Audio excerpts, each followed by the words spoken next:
Pagi hari ini kembali kami datang dalam ibadah raya Gereja Veteran Penanggal Kasih Karunia. Tuhan kau memberkati ibadah dan pimpin kami supaya kami lebih pelayan musik sebagai musisi, leader sebagai pemimpin pujian Tuhan, dan kami kasih sebagai tempat kerja. Dan seluruh jemaatku yang hadir, yang kau kasih, yang kau sayang, Tuhan berkati. Dan pakai kami semua dengan kekuatan Allah, kasih karunia dan anugerah pertolongan Tuhan. Memimpin kami dari awal sampai akhirnya penuh dengan kekuatan kuasa kasih karunia. Di dalam nama Bapa, Putra dan Roh Kudus, dalam nama Tuhan Yesus Kristus, kami membuka ibadah. Haleluya.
anak ini.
Yesus Kristus, haleluya. Saudara-saudara yang terkasih, maka kita akan dijamin oleh perjamuan dan kebenaran yang akan kami angkat pada pagi hari ini adalah tentang tragedi 2000 tahun yang lalu. Yesus Kristus yang telah mati di kayu salib. Yesus Kristus mengalami aniaya, siksaan, hinaan, tuduhan, dan berbagai-bagai olok-olokan. Tipu muslihat. Bahkan di sini juga penyangkalan. Dan begitu juga rekayasa. Inilah fenomena yang terjadi pada saat itu. Mari kita simak. Yang pertama adalah Yesus diurapi minyak oleh seorang yaitu perempuan. Bagian yang kedua yaitu pengkhianatan Judas mempersiapkan untuk ditangkap.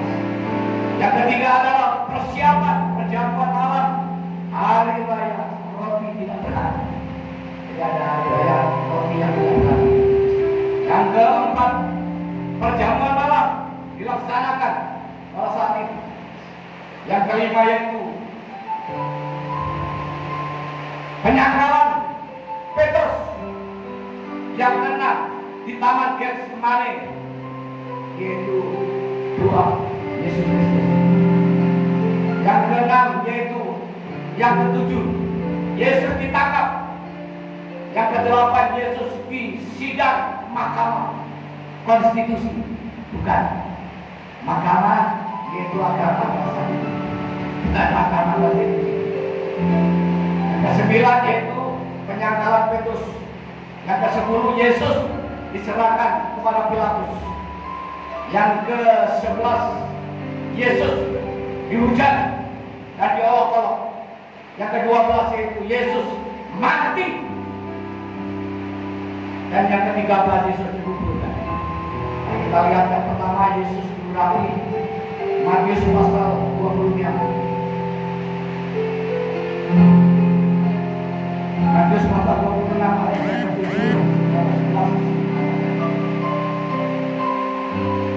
Langsung saya bacakan. Katalah seorang perempuan kepadanya, membawa sebuah guling-guling bualam berisi minyak wangi yang mahal. Minyak itu dicurahkannya kepada atas kepala Yesus yang sedang duduk makan. Melihat itu murid-muridnya dan berkata, untuk apa pemborosan ini? Sebab minyak itu dapat dijual dengan mahal dan uangnya dapat diberikan kepada orang-orang miskin. Tapi Yesus mengetahui pikiran mereka.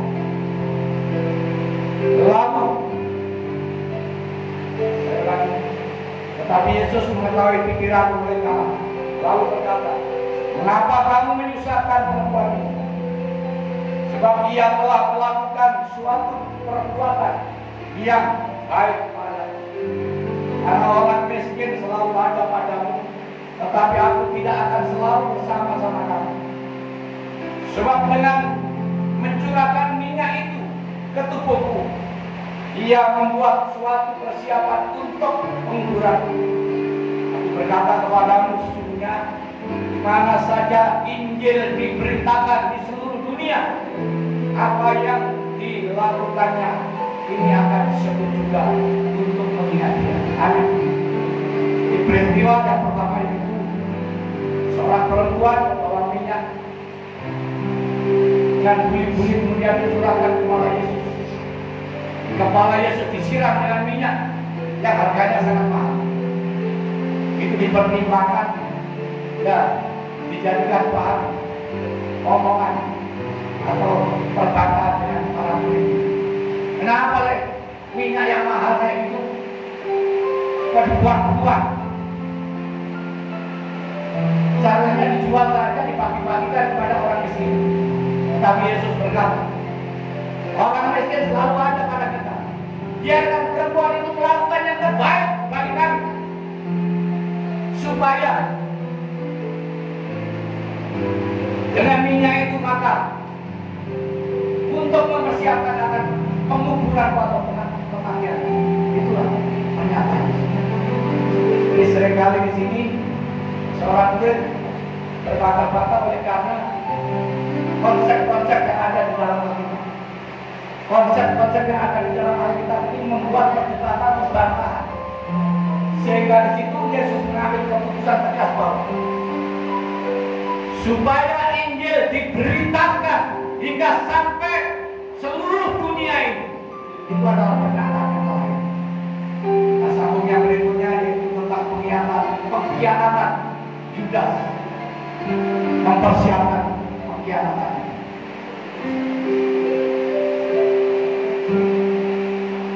Matius 26 ayat 14 sampai 10. Kemudian pergilah seorang dari ke-12 murid itu yang bernama Yudas Iskariot kepada imam-imam kepala. Ia berkata, apakah yang hendak kamu berikan kepadaku supaya aku menyerahkan dia kepada kamu? Mereka membayar 30 uang perak kepadanya. Dan mulai saat itulah mencari kesempatan yang baik untuk menyerahkan diri. Persiapan pengkhianatan Yudas Iskariot di sini yaitu untuk menjual Yesus Kristus dengan 30 emas keping perak. 30 keping perak. Emas atau perak? Ya. Jadi Yesus memang dihargai dengan apa? Dengan 30 keping perak nyawanya.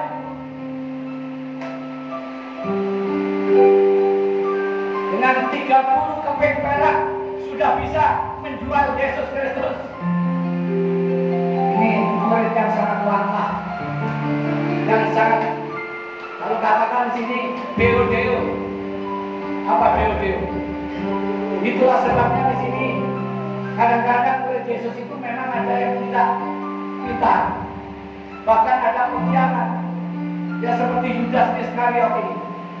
Nah, oleh sebab itu penting di sini bahwa di dalam suatu organisasi terjadi pengkhianat. Benar tak?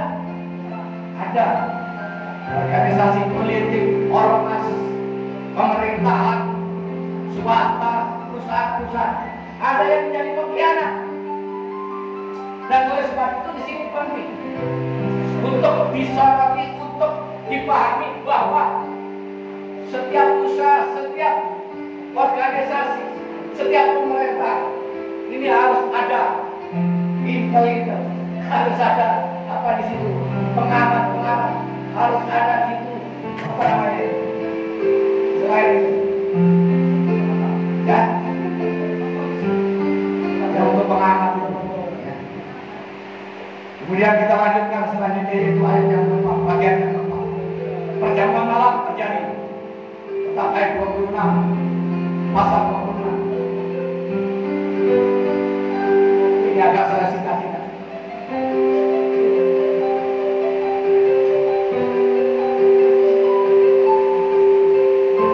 Penetapan perjamuan malam. Dan ketika mereka sedang makan, Yesus mengambil roti, mengucap berkat, memecah-mecahkannya, lalu memberikannya kepada murid-muridnya dan berkata, ambillah, makanlah. Inilah tubuhku. Sesungguhnya itu ia mengambil cawan. Sesudah itu ia mengambil cawan lalu memberikannya kepada mereka dan berkata, minumlah kamu semua dari cawan ini, sebab inilah darahku, darah perjanjian yang ditumpahkan bagi banyak orang untuk pengampunan dosa. Darah Yesus Kristus untuk pengampunan semua orang berdosa, bukan sepihak, bukan sekelompok, bukan senegara, bukan seprovinsi, melainkan seluruh dunia ini. Amin. Yesus Kristus dikorbankan bagi kita semua, orang-orang yang dipanggil, dipilih, ditetapkan sesuai dengan rencana. Amin. Jadi seperti itu kejadian. Yesus mengambil roti, diberikan kepada murid-murid, makanlah ini dagingku. Lalu dimakan. Yang berikut, makanlah dan minumlah, ini adalah darah perjanjian. Ini di antara keimanan keyakinan orang-orang Kristen, yaitu dikuatkan oleh darah dan daging. Darah dan daging Kristus itu pengertiannya adalah makanan yang harus dimakan bagi orang-orang yang percaya. Amin. Lalu di Taman Getsemani ayat 36.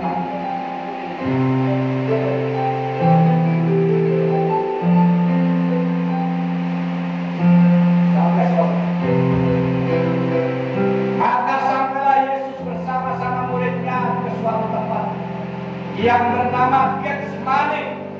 Lalu ia berkata kepada murid-muridnya, duduklah di sini sementara aku pergi ke sana untuk berdoa. Dia membawa Petrus dan kedua anak Zebedeus sertanya. Maka mulailah ia merasa sedih dan gentar. Lalu katanya kepada mereka, hatiku sangat sedih seperti mau mati rasanya. Tinggallah di sini dan jaga-jaga dengan aku. Maka ia maju sedikit, lalu sujud dan berdoa katanya, ya Bapakku, jikalau sekiranya mungkin biarlah cawan ini lalu daripada, tetapi jangan seperti yang ku kehendaki, melainkan seperti yang Engkau kehendaki. Amin. Jadi ini penting, harus dicatat bahwa Yesus Kristus ketika berdoa di Taman Getsemani bersama dua murid yang diajak berdoa. Nah, Yesus mengatakan dengan ungkapan kesedihannya, apa artinya? Tidak ada orang yang mau dihukum itu bergembira, senangnya saya mau dipenjara, senangnya saya mau dihukum gantung. Dan tidak ada yang seperti itu. Ya, seperti Yesus juga di sini, dia merasa sedih hatinya ketika dia akan menghadap. Dan dia mengatakan kepada Bapa yang ada di surga, ya Bapakku, jikalau sekiranya mungkin biarlah cawan ini lalu daripada, tetapi janganlah seperti yang ku kehendaki, melainkan seperti yang Engkau kehendaki. Amin. Jadi peristiwa di kayu salib, Yesus yang mati ini kehendak Yesus atau kehendak Bapa? Ya, kehendak Bapa, kehendak Tuhan, Bapa yang di surga, bukan maunya Yesus Kristus sendiri. Jadi kalau kita di sini mau merencanakan segala sesuatu, kita minta kehendak Bapa yang terjadi. Bagaimana caranya? Ya, sudah mereka menangkap Yesus, mereka membawanya menghadap Kayafas, imam besar. Di situ telah berkumpul ahli Taurat dan tua-tua. Dan Petrus mengikuti dia dari jauh sampai ke halaman imam besar. Dan setelah masuk ke dalam, dia duduk di antara pengawal-pengawal untuk melihat kesudahan perkara. Imam-imam kepala pengawal seluruh mahkamah agama mencari kesaksian palsu terhadap Yesus supaya ia dapat dihukum. Ini adalah perlu dicatat bahwa ada dakwaan terhadap Yesus Kristus, mencari kesaksian yang palsu untuk bisa menghukum Yesus hukuman mati. Ini penting. Jangan sampai terjadi di dalam negara kita. Kalau untuk menghukum orang, memvonis ini dengan rekayasa, kesaksian palsu atau dakwaan palsu. Memang ini bisa terjadi, tetapi konsekuensinya nanti adalah dengan Tuhan yang tahu. Dan konsekuensinya juga masyarakat akan tahu bahwa ini adalah kesaksian palsu, bahwa itu adalah dakwaan palsu, bahwa itu adalah tangkapan palsu.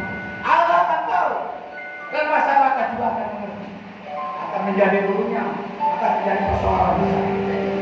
Mari saudara-saudara, kita semua memahami firman Tuhan ini agar kita menjadi para hakim yang jujur, polisi yang jujur, aparatur negara yang jujur, pemerintah yang jujur, pimpinan yang jujur, supaya kita semua dapat mengadili dan menghakimi dengan penuh pengadilan yang baik, yang benar dan esensial. Lanjutkan yang terdapat dalam penyangkalan Petrus, Matius 20 ayat 69.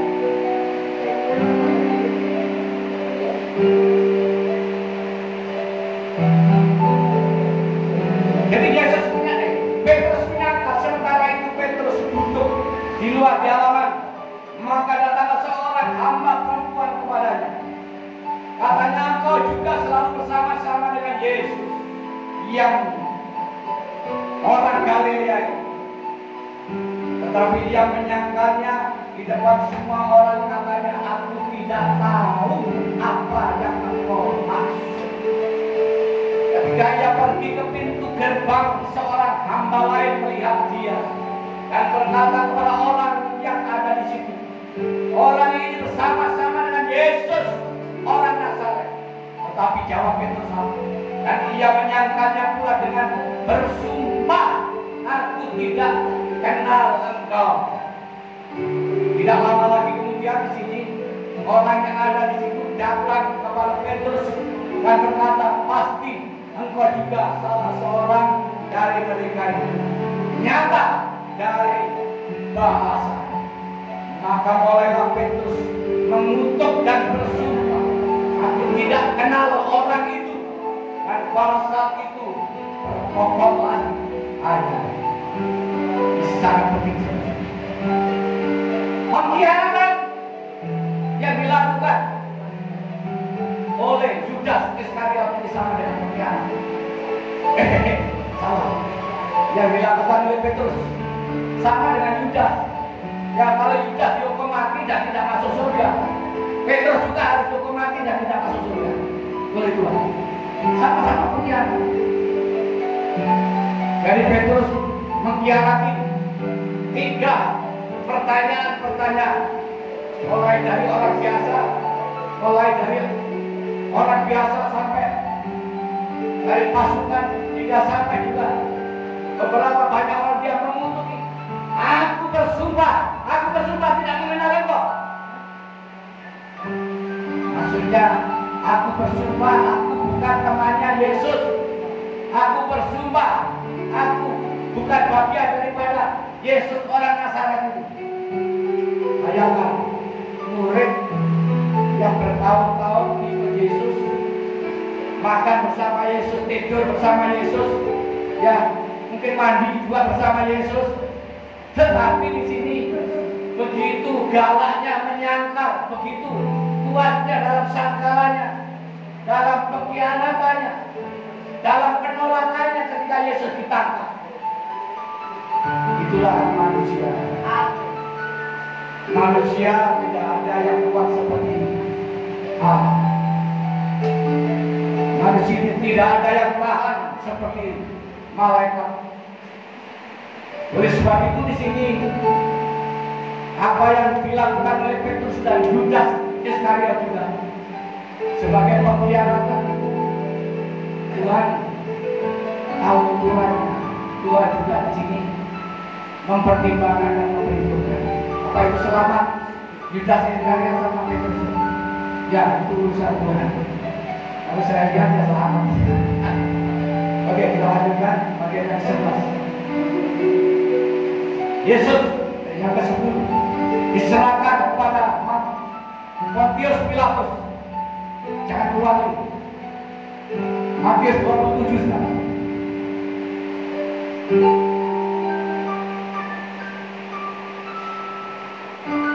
Matius 27 ayat yang ke 27 sampai 44. Tolong dibacakan sama saudara. Saya sampai baca. Ya, Matius 27 ayat yang 44. Dibacakan. Ya, terus sampai saya stop.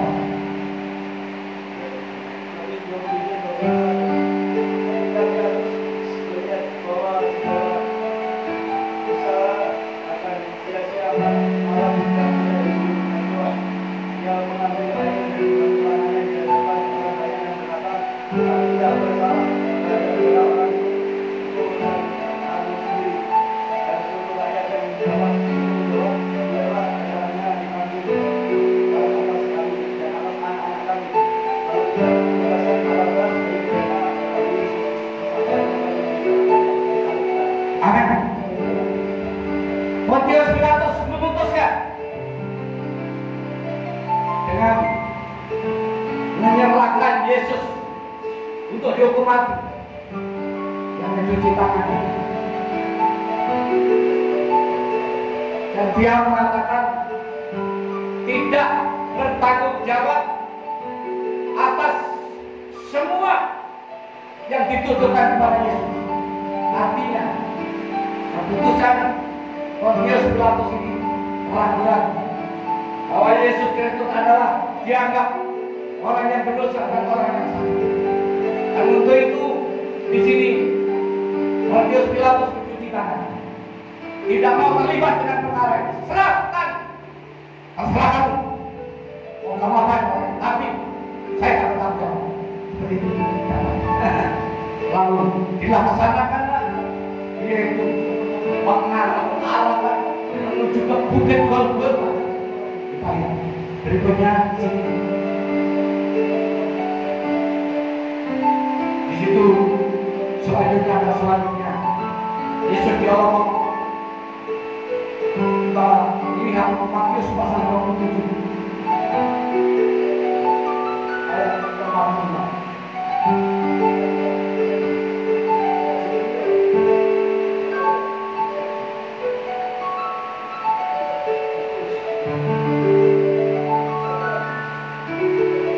Bahkan penyamun-penyamun yang disalibkan bersama-sama dia mencelanya demikian. Jadi Yesus diolok-olok, bahkan penyamun pun di sini juga mencela Yesus. Bahkan dijelaskan juga di situ anggur asam ya dicelupkan kemudian ditujukan ke mulut Yesus. Artinya itu penghinaan yang begitu berat. Merasa menggambarkan penghinaan yang begitu berat. Dan seorang penyamun juga mengolok Yesus. Kalau engkau anak Allah, turun dan selamatkan dirimu. Tetapi dalam ayat yang lain mengatakan bahwa seorang penyamun juga mengatakan bahwa Yesus, ingatlah kepadaku jikalau engkau di surga. Maka si penyamun itu juga di sini terangkat bersama Yesus.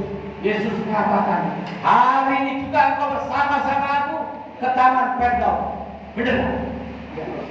Hari ini bersama-sama Yesus Kristus ke Taman Firdaus.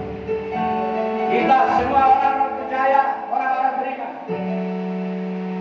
orang-orang yang dipanggil, dipilih, ditetapkan semua dengan rencananya mengatakan bersama-sama Kristus ke Taman Firdaus ketika ia sudah meninggalkan dunia. Amin.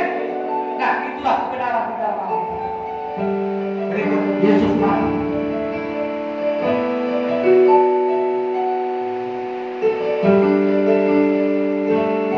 jam 12 ke 8 mengikuti seluruh daerah sampai jam 3. Kira-kira jam 3 berserulah Yesus dengan suara nyaring, Eli, Eli, lama sabachthani. Artinya, Allahku, Allahku, mengapa engkau meninggalkan aku? Itu adalah pernyataan Yesus Kristus ketika dia mau meninggalkan dunia ini, menyebut, Bapa, Bapa, mengapa engkau meninggalkan aku? Itu adalah sebutan orang yang mau meninggal itu menyebutkan Bapaknya atau Tuhannya. Ketika orang meninggal itu tidak menyebutkan namanya atau Bapaknya, nanti tidak didengar sama Bapaknya. Ini contoh teladan. Mari kita semua nanti kalau sudah menghadapi sakratul maut atau menghadapi sakit penyakit, sebut nama Tuhan Yesus, Tuhan Yesus, Bapak, Bapak, tolong kami, jangan tinggalkan kami. Harus begitu. Kalau tidak nanti ditinggalkan Yesus masuk neraka. Ini cara. Jadi orang Kristen tidak akan ditinggalkan Yesus, karena Yesus akan menyertai kita sampai akhir zaman, bahkan ya di lubang maut atau di ambang-ambang maut pun Tuhan menyertai. Amin. Mendengar itu beberapa orang yang berdiri di situ berkata, dia memanggil Elia. Saya akan lanjutkan. Jadi itulah yang dimaksud, yaitu bahwa fenomena dan kejadian pada masa itu membakar, menyemangati kita semua orang yang beriman, orang-orang yang percaya. Tetap ingat salib Kristus, tetap ingat kematiannya itu janggal. Karena apa? Tuduhan palsu, amin, rekayasa oleh mahkamah agama dan orang-orang yang sekitarnya alih-alih Torah. Dan oleh sebab itu, ini adalah menjadi contoh dan teladan bagi dunia ini, bahwa jangan ada tuduhan palsu di dalam dunia ini, jangan ada penghakiman palsu, jangan ada. Tetapi kebenaran dan keadilan harus diangkat, harus dijunjung tinggi, supaya negara di seluruh dunia ini memiliki keadilan, kebijaksanaan, kebenaran yang hakiki, yang esensi. Yang terakhir, Yesus dikuburkan. Ayat 50 sini. Misalnya bacakan. Yesus dikuburkan. Menjelang malam mereka lakukan banyak orang laki-laki yang berbahasa Yusuf dan yang telah menjadi murid juga. Dia pergi kepada Pilatus dan meminta Yesus. Pilatus memerintahkan untuk menyerahkannya kepadanya. Dan Yusuf pun mengambil mayat itu, mengaparnya dengan pakaian yang berbersih, dan membalikkannya dalam kulit batu, dan digalinya dalam kulit batu, dan sudah memberikan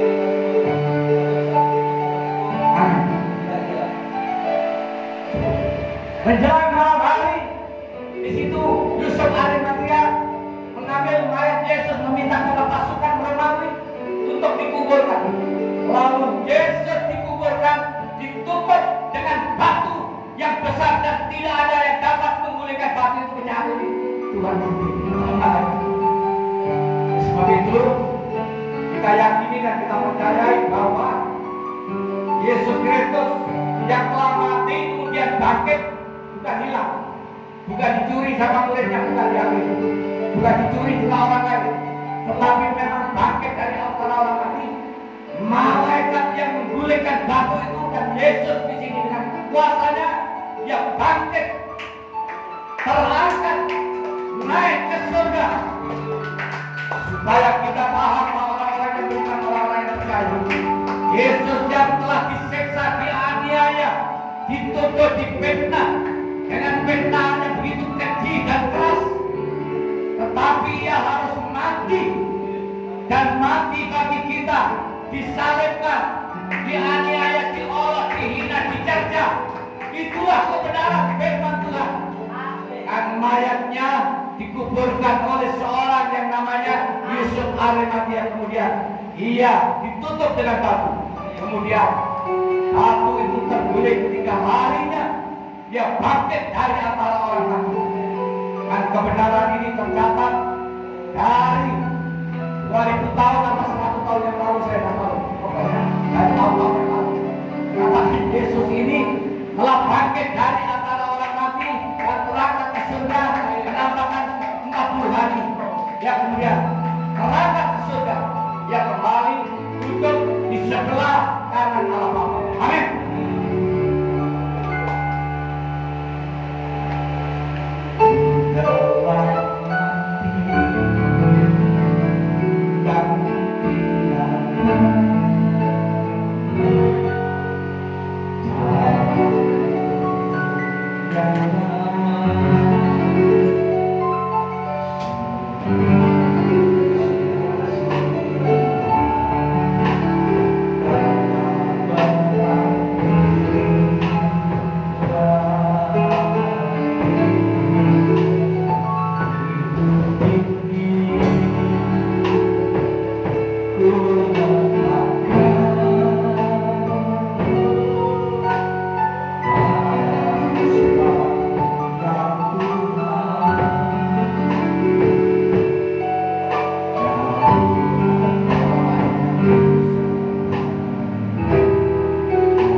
Itu Yesus berkata dan mengambil roti ini adalah tubuh dan ini adalah daging. Makan supaya kita beroleh hidup selamanya. Roti ini adalah lambang daging Kristus untuk kita makan supaya kita mengingat, yaitu kematian Yesus Kristus 2000 tahun yang lalu. Kita makan dalam manusia. Lalu Yesus mengambil cambuk dan mengangkat. Malam itu juga dilanjutkan dengan pernyataan. Yesus mengambil cambuk dan mengatakan, ini adalah anggur, ini adalah darahku, minumlah supaya menjadi ketetapan bahwa mengingat akan kematian. Kita yakin dan percaya bahwa itu adalah lambang darah Kristus. Kita minum untuk mengingat kematian Yesus. 2000 tahun kita.